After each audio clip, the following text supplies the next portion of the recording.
Tone, intense, urgent, voice slightly lowered, like you're letting the audience in on something they're not supposed to know yet. What if I told you?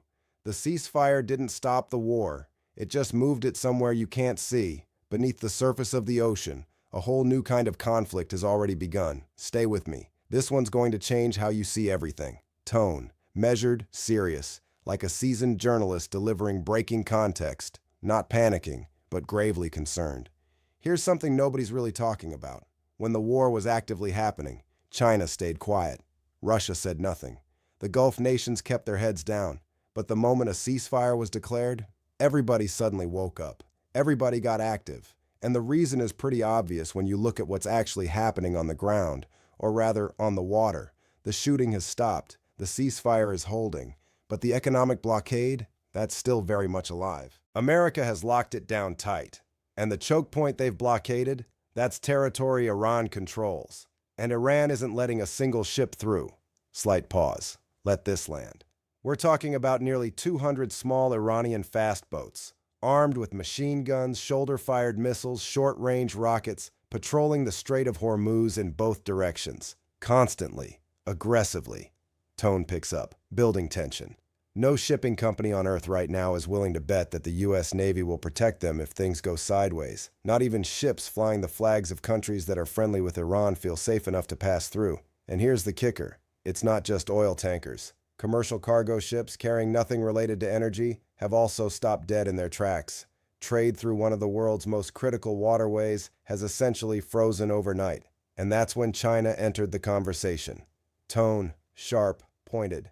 China raised the alarm, publicly, saying that when the U.S. seized those vessels, they threw China's name into the mix without doing their homework, without checking whose cargo was actually on board. That accusation hit hard in Beijing, and Russia didn't stay quiet either. Moscow came out openly and said, if this economic blockade continues, how exactly does any American warship plan to get through waters that Iran controls? Because if Iran has laid mines in those active zones, and only the Revolutionary Guard knows the safe passage routes, then what exactly is the U.S. Navy's plan? Those fast Revolutionary Guard boats aren't just doing circles for show. They're carrying flags, they're carrying missiles, and they are fast. Pause. Somber. So who gets to move through Hormuz right now? Nobody. If you're friendly with Iran, America targets you. If you're not, Iran does. Complete blockage. A total standoff. Tone. Deliberate. Building dread. And from this standoff, three massive international questions have now exploded into the open. First, the energy crisis the world was already watching, it just got exponentially worse. European central banks, not think tanks, not analysts, actual central banks, are now openly warning developed nations, brace for impact. Because even if everyone wanted to fix this tomorrow, America isn't opening that route until at least May 1st. Why May 1st? Because that's when 60 days of war will have passed.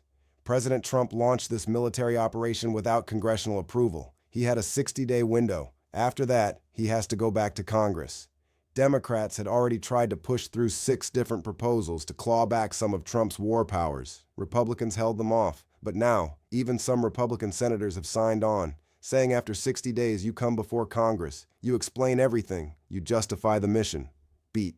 Gravely. And here's the uncomfortable truth underneath all of it. The CIA, America's own intelligence agency, is not backing up what the White House has been saying. While Trump was telling the public that Iran's capabilities were essentially finished, demolished, done, the CIA was telling a very different story. They were reporting that Iran had already rebuilt close to 70% of the naval assets needed to blockade Hormuz, that the missile program, the one the administration claimed was 60% destroyed, had bounced back, that the Revolutionary Guard commanders had already repositioned forces that had been protecting Karg Island and redirected them to Hormuz. Not one layer of defense, 3 or 4 simultaneous layers. And in the middle of all this, the Navy Secretary got fired because he was working off CIA and Pentagon intelligence. Trump wanted the Navy operating off his Truth Social posts. That's how wide the gap had gotten. Tone shifts to geopolitical gravity. Second big question. Iran isn't coming to any negotiating table, not while the blockade stands. Turkey was pushing for talks. Egypt was mediating. Greece was facilitating. Pakistan was arguably playing the most active role, quietly building diplomatic ground where war could be replaced by dialogue. Saudi Arabia and the UAE were quietly supporting the effort. But then American naval forces moved on those ships. 2 vessels were seized, and after that, Iran seized 3 cargo ships. One was the Euphoria, Panama flag. One was the MSC Francisco, also Panama flag. And then there was the Epaminondas cargo ship, flying a Greek flag. Greece, the very country that was actively helping mediate peace. Iran dragged that ship straight back to port. Their message? This vessel interfered with our navigation systems. And when you mess with navigation systems in the world's most volatile shipping lane, you don't just threaten one ship, you threaten everything. Low, measured tone, and that was that. Total paralysis. Hormuz is now a no-go zone for the entire global shipping industry. Tone, wider lens, almost philosophical. Third, and this one runs deep. While all of this is playing out at sea, there's a currency war quietly unfolding in the background. Whatever trade is still happening in that region, it's being settled in yuan, not dollars. And America knows this. The fear isn't just about oil. It's about whether the dollar's dominance over global energy markets survives this crisis. Because if oil keeps flowing in yuan, if Iran's economic lifeline gets tied to China's currency instead of America's, that's a long-term wound that no military operation can fix. Pause. And then there's China's fourth card. Beijing is still stinging from being accused of shipping chemicals to Iran, allegedly used for missile production. America pointed fingers. The CIA later confirmed that Iran's missile program is moving faster than it was before the war, and now China is playing hardball, building intensity.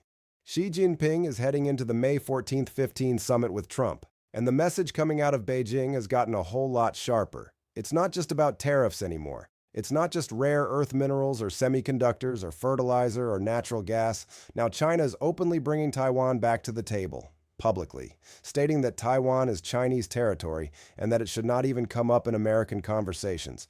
Think about the escalation there. We went from a trade war to a regional military conflict to now China inserting Taiwan into ceasefire diplomacy around Iran. That is not a small development. That is a tectonic shift. Tone. Arriving at the core dilemma, almost quietly intense. And this is where we arrive at the impossible question that nobody in Washington or Tehran or Beijing has a clean answer to. The ceasefire was supposed to be a pause, a moment to breathe, a chance for diplomacy to work. But what's actually happened is this. While the war was raging, Iran's capabilities were constrained. The Revolutionary Guard was reactive, defensive. They were protecting assets, not going on offense. Now, during the ceasefire, they've been rebuilding, repositioning, rearming. 60% of their missile program rebuilt, 70% of their Hormuz naval capacity operational, 45 to 55% of their drone fleet ready. Beat, the punchline lands slowly. Iran today is more prepared for war than it was on February 28th, the day before this whole thing started. America created a ceasefire that handed Iran exactly the time it needed to get ready for the next round. Quiet, deliberate. And now the trap has 2 sides. If America eases the blockade, Iran gets stronger. Economically, militarily, diplomatically. Money flows in, Yuan buys more influence, and the global South watches America blink. If America keeps the blockade going, the energy crisis deepens. European allies drift further away, and China and Russia tighten their strategic embrace with Tehran. Tone, final gravity. Meanwhile, across Europe, the message to Washington is loud and clear. American military aircraft are no longer welcome in our airspace. U.S. warships won't be refueling on European soil. America's military footprint in the region now depends entirely on carrier groups floating in waters that Iran's Revolutionary Guard can surround with 200 fast boats at a moment's notice. And here's the reality that even the U.S. Navy is now quietly acknowledging: controlling the Strait of Hormuz isn't possible right now.